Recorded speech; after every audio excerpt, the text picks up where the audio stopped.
প্রাচীন হিন্দু শাস্ত্র অনুসারে সোমনাথ মন্দির কেবল একটি মন্দির ছিল না, এখানকার প্রথম জ্যোতির্লিঙ্গের মন্দিরটি ভগবান শিবের উদ্দেশ্যে নিবেদিত 12টি পবিত্র তীর্থস্থানের মধ্যে সর্বাধিক পবিত্র স্থান হিসেবেই পরিচিত। 1026 সালে মোহাম্মদ গজনী এর উপর নৃশংস আক্রমণ চালান।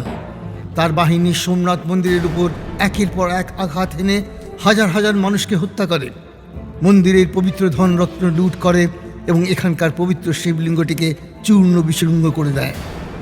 সেই হৃদয় বিদারক ধ্বংসলীলার প্রতিধ্বনি শতাব্দীর পর শতাব্দী ধরে বেজে উঠেছে। সোমনাথ মন্দিরটি ধ্বংসের পর অগ্নিহোত্রী পুরোহিতরা গোপনে সেই পবিত্র শিবলিঙ্গের ছড়িয়ে ছিটিয়ে থাকা টুকরোগুলিকে সংগ্রহ করেন।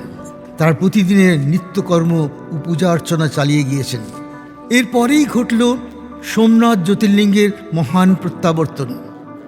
1924 সালে কাঞ্চি শঙ্করাচার্য মন্দিরের পুরোহিতদের নির্দেশ দেন এই শিবলিঙ্গটিকে আরও 100 বছর গোপনে রাখার জন্য।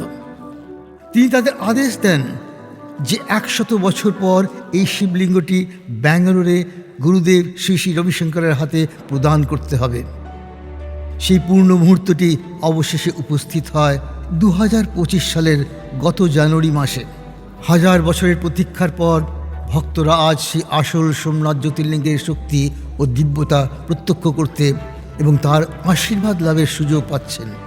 নতুন বছরের প্রারম্ভে সকল ভক্তগণ ও হুগলিবাসী এক বিরল ও আধ্যাত্মিক মুহূর্তের সাক্ষী হতে চলেছে।